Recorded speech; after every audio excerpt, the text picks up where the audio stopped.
Stagflation is likely to accelerate in October 2020.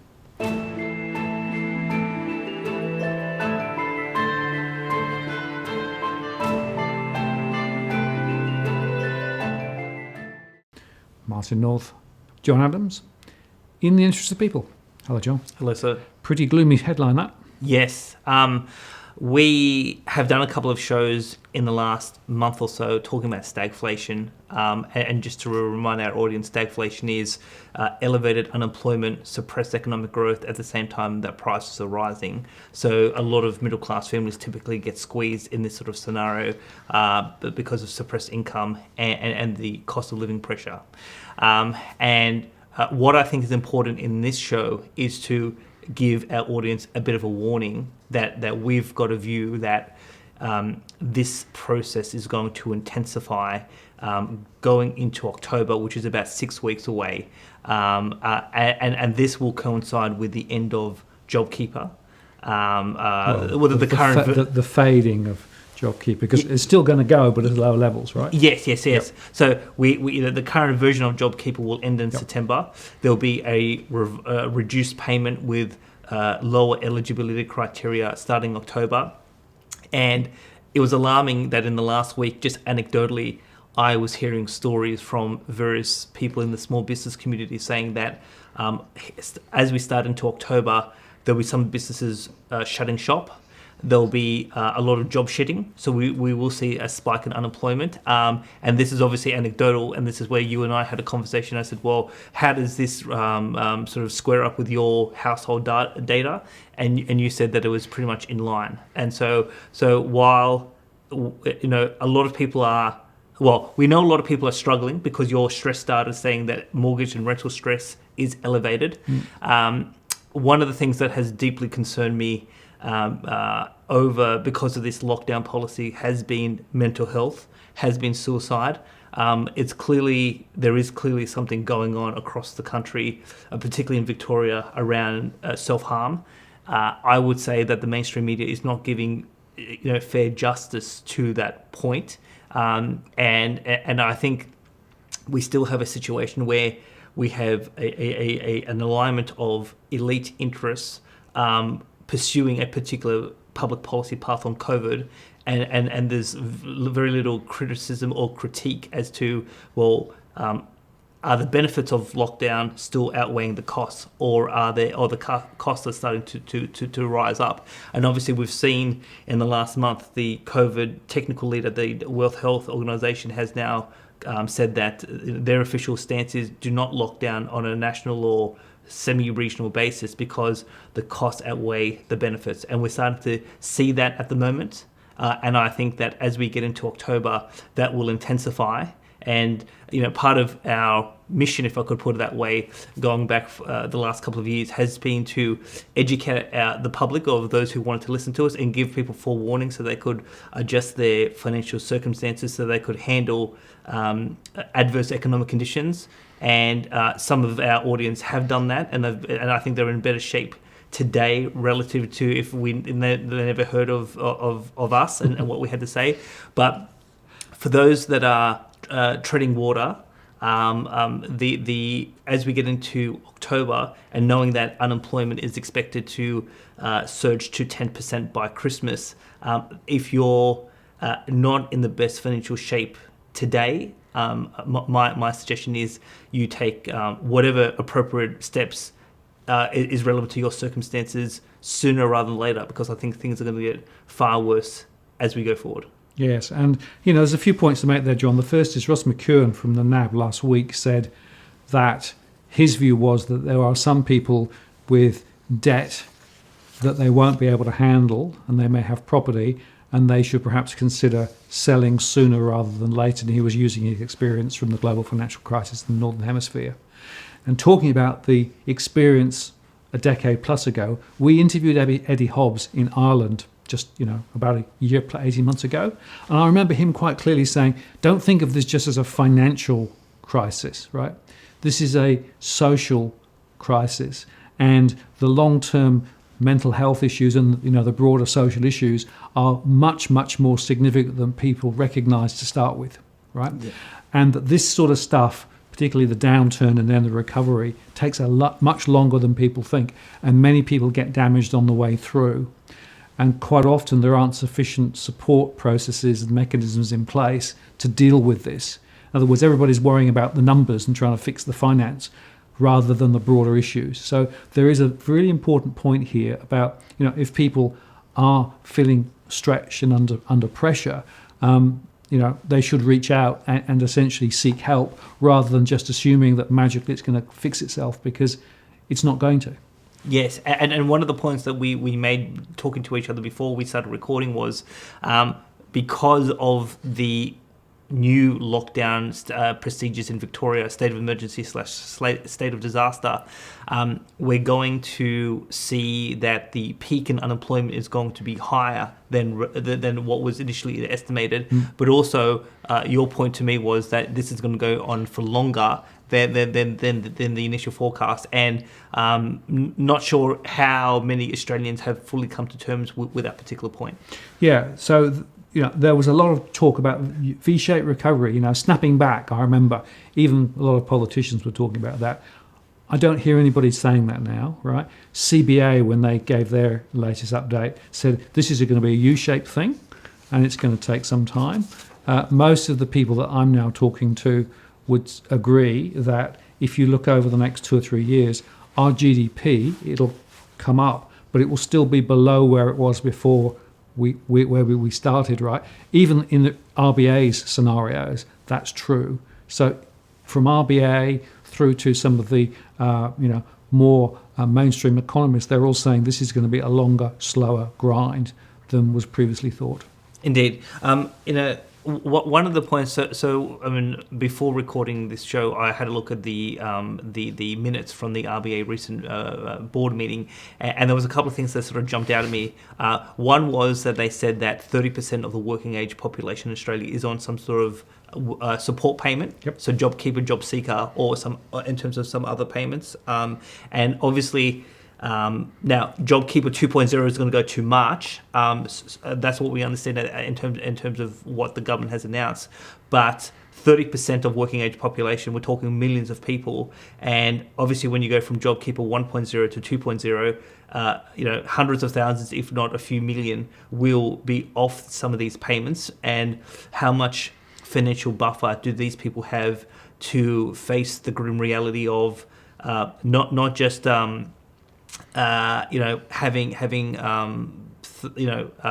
reduced income, but one of the things I think people need to understand is if we start to see businesses close, that has a multiplier effect in terms of the economy. So you have your first round effects of people losing their jobs and then businesses shutting, but then that obviously impacts on other people because, for example, people in the service industry, I was talking to someone the other day whose income has reduced because their customers just don't have enough money to pay. And so obviously, this will be a knock-on effect. And then if service providers are struggling, then they won't spend and you get this multiplier effect through. And that's how this intensification process actually occurs. So that was a staggering figure, about 30% of working age population. The other thing I thought was quite important was that in the early days of the lockdown, the RBA said that women were in particularly affected on a disproportional basis.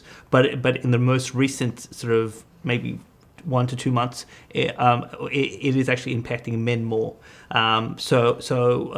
Going forward, once we open up the economy, and we don't know when that is, but particularly in terms of this JobKeeper, we may see a fall of male-orientated industries, and I remember that conversation with Eddie Hobbs, and I've had several private conversations with Eddie, and his experience in the Irish context was men took unemployment and financial destitution quite hard.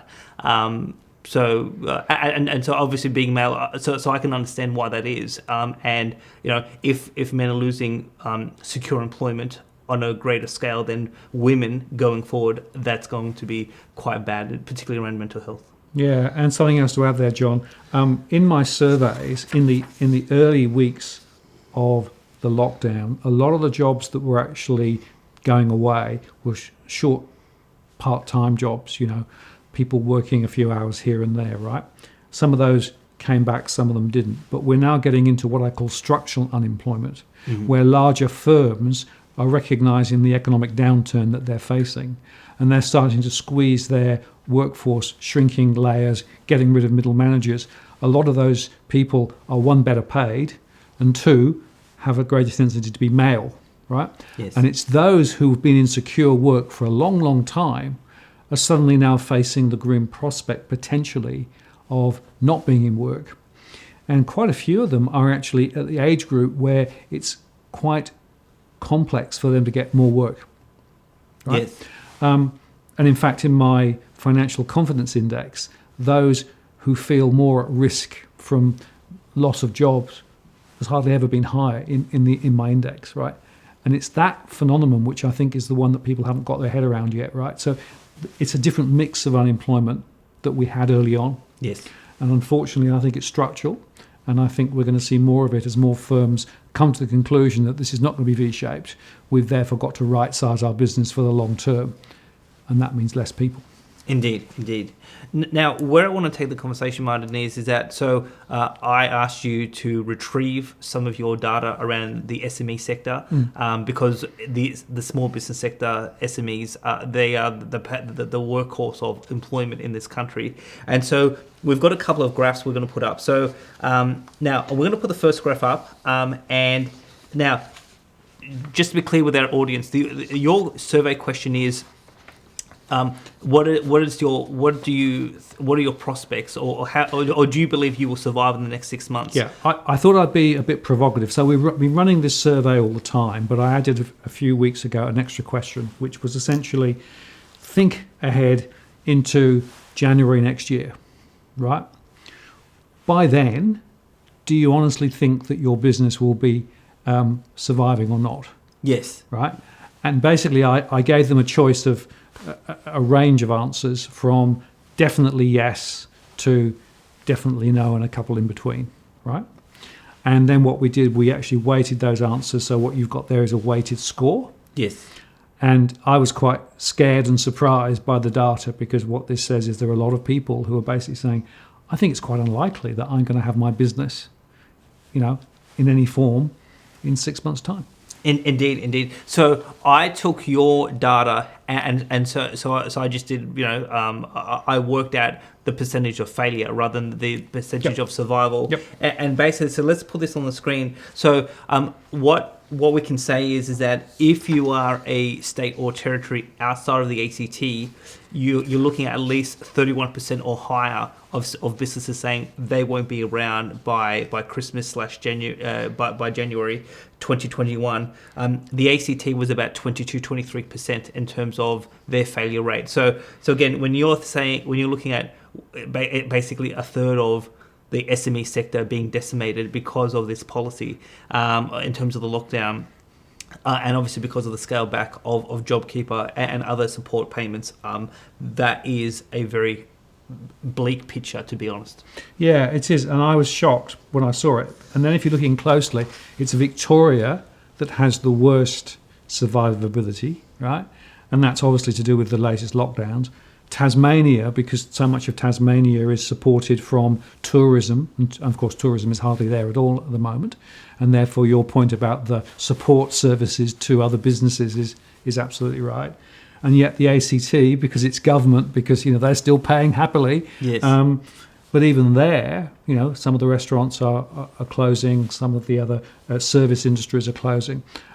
Retail is particularly hit in pretty much every state. Yes. But I guess the point I wanted to make was there are different expectations in different parts of the country, but no part of the country is actually escaping. Indeed. And one point I think is important around the SME sector is so it's a well-publicised issue that a lot of corporations or businesses in this sector struggle to get finance. Yep. So how do they finance their businesses? They use a mortgage against their principal place of residence in order to fund the business.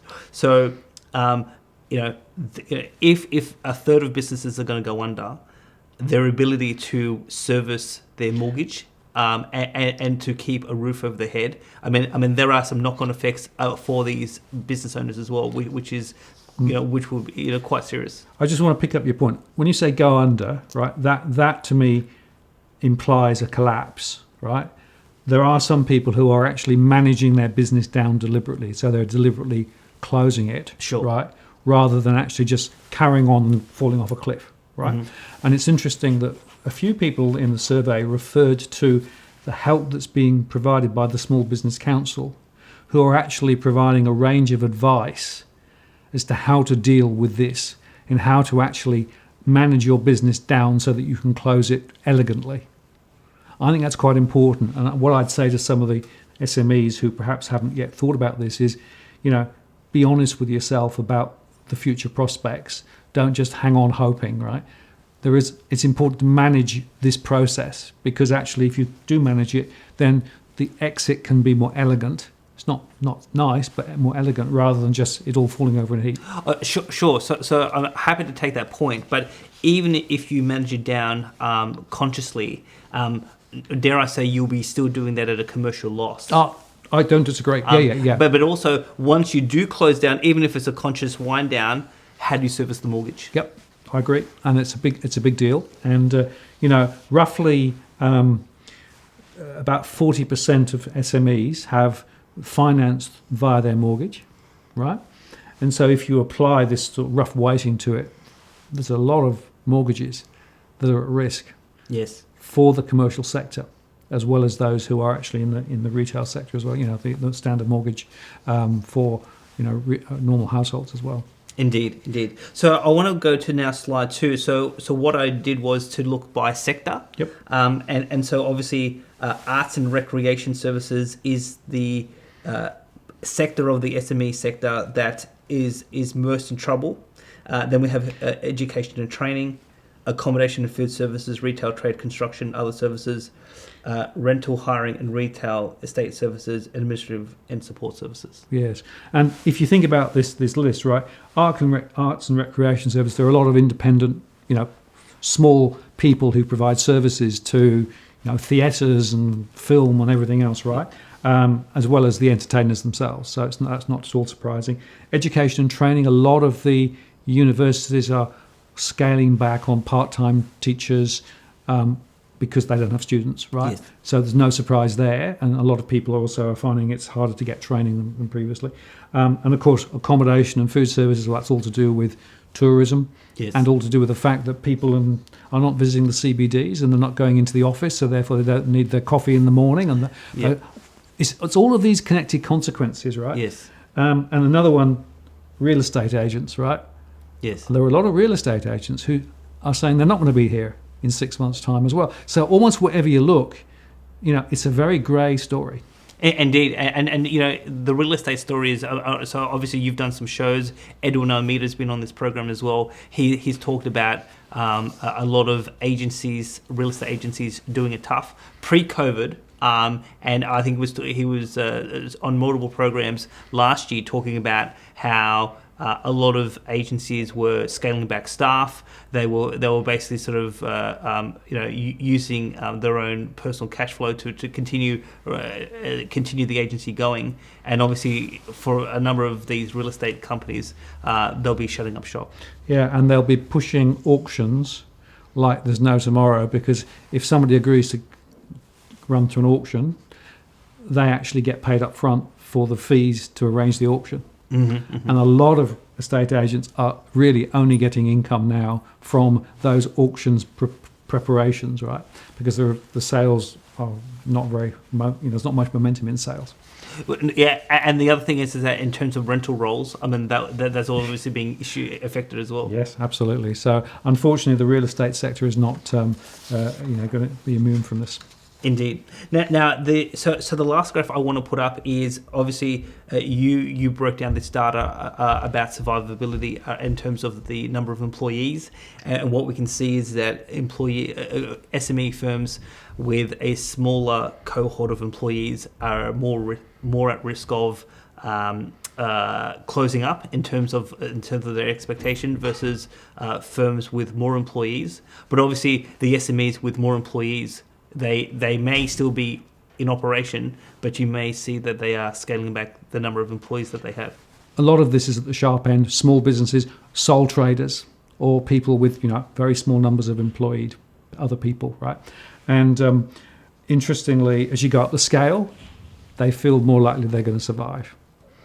Yes. But even large businesses, 25 plus employed, some of them are still feeling it as well.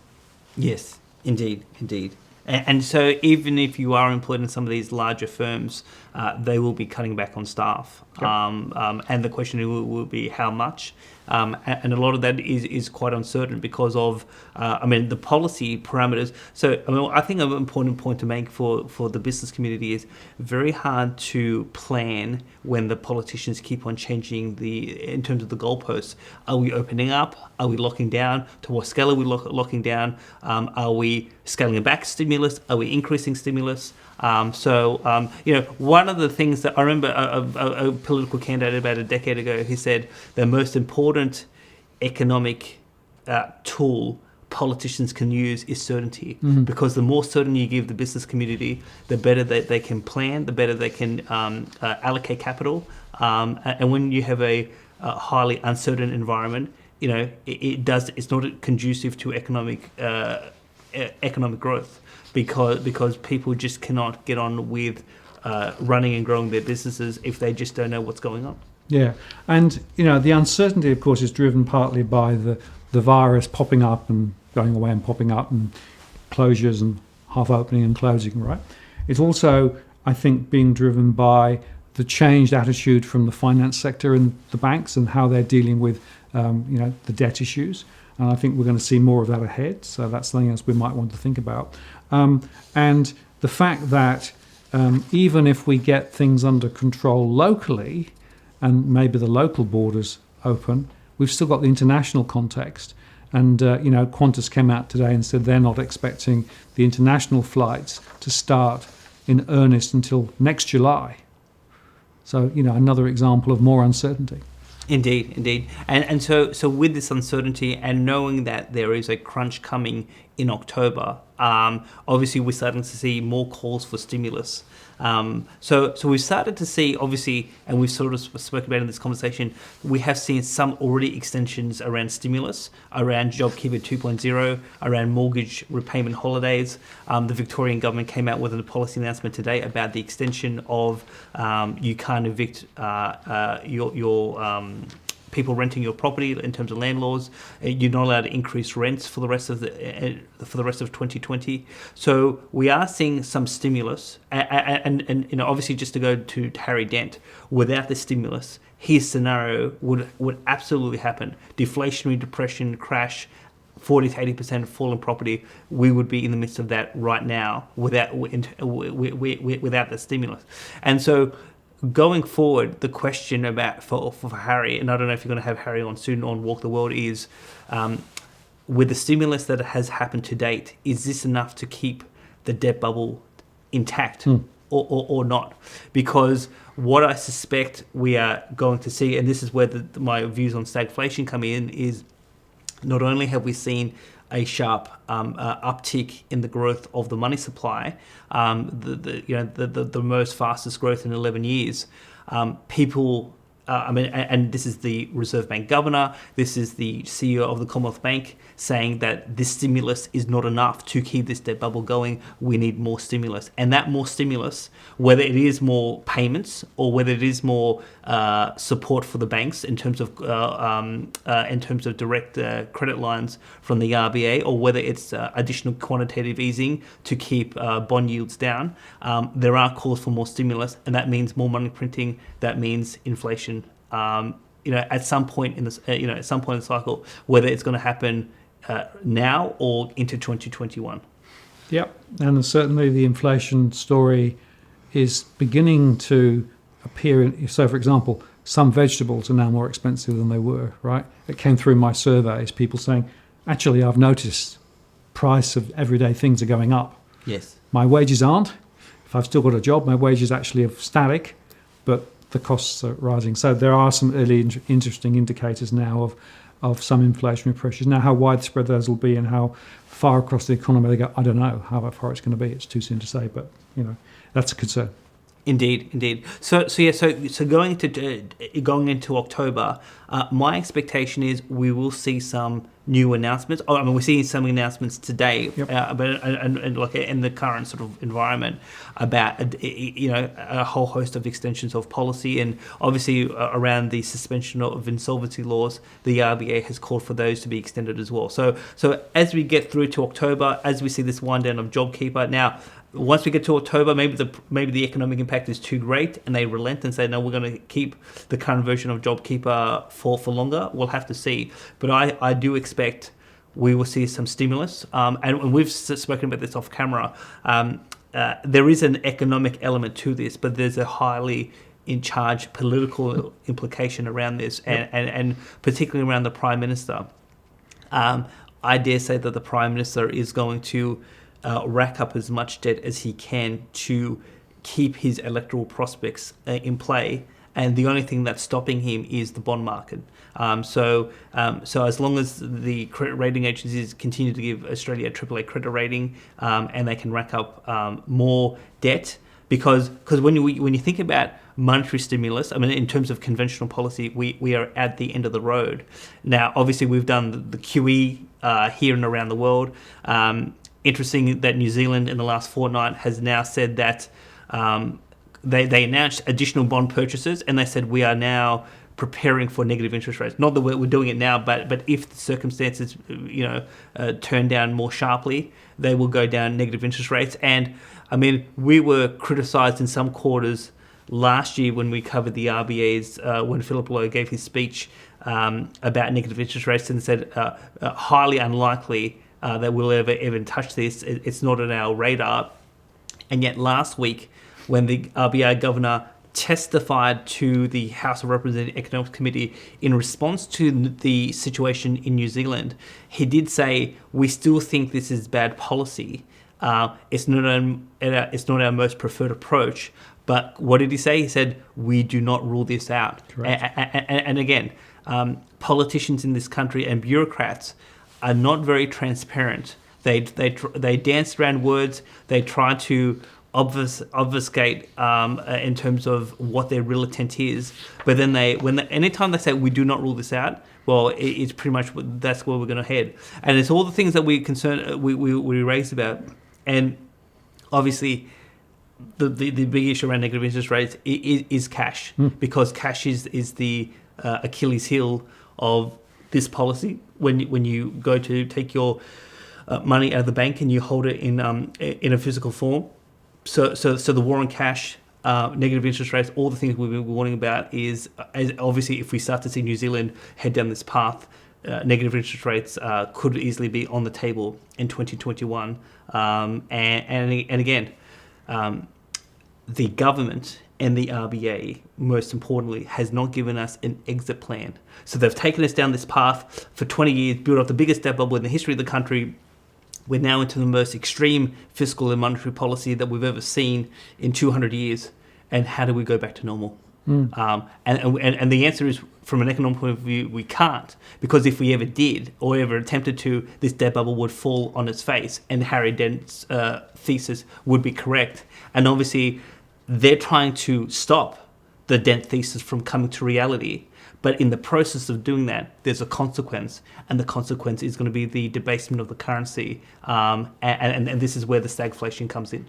Yeah, and you're right about there's no exit plan, right? And I'd make the point here, or in New Zealand, or in the US, or in the UK, or around the world, right? Because effectively there's a coordinated groupthink from central banks about how to solve this problem, which is to do more of the same, which is to actually increase the debt even more. And in a way, what they're doing is making it even less likely that this can be managed. Yes. So what they're actually doing is creating a huge potential global inflation problem, or a global deflation problem, depending on how it all goes. And that's my concern, is that they seem to have locked themselves into this way of thinking. And frankly, it's getting very late in the day to find any way out. So I just question, as you look ahead, as this plays out, I think more people are going to get damaged in the process. I think that the impact on real people, across Australia and around the world is pretty dramatic. And I still come back to the fundamental point, John, that a lot of this things that are being done at the moment are supporting the big end of town. So some of the big companies that are reporting got massive amounts of JobKeeper to support their results, right? The banks are being supported around the world, right? Yes.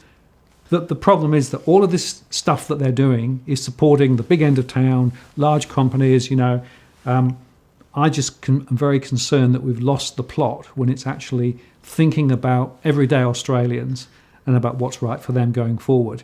And I don't see much from policymakers, from the Reserve Bank, or indeed from the regulators to really care about the things they should be caring about. And after all, shouldn't the politicians be caring about you and me? Well, I mean, that's what they should be doing. And I dare say that, we're recording on Thursday night tonight. I dare say that by Sunday, people are going to see a huge expose with 60 Minutes about political corruption in federal parliament. So I've already seen the promos. I've already had some phone calls with various people in Victoria about what's going to come. And I think this will be another nail in the coffin for the credibility of politicians in this country. So, they should be focused on us. They're not. Policy is completely off the Richter scale in terms of where it should be. There is no exit plan. Things are going to get worse. And, what we've tried to do in our own way is to help people by providing our best analysis forward and say to people, this is how you need to understand the risks involved and you need to take the appropriate steps. And for those who are listening, I dare say that if you are not fully prepared for October, get ready. If I know that people do approach you by email, people can email me. Happy to have a chat to people if they think that having a chat to us on the phone could help. But I dare say that not only a worsening economic environment, but a worsening social environment around crime, around mental health, around suicide. We're going to see a huge horror story in the last quarter of 2020. Fred, you're right, John. Unfortunately, but we will continue to report and provide a commentary on as we go. And I think there is going to be some very interesting and unfortunate and uncomfortable times ahead. Yep. Martin North, John Adams, in the interest of people. We'll see you next time.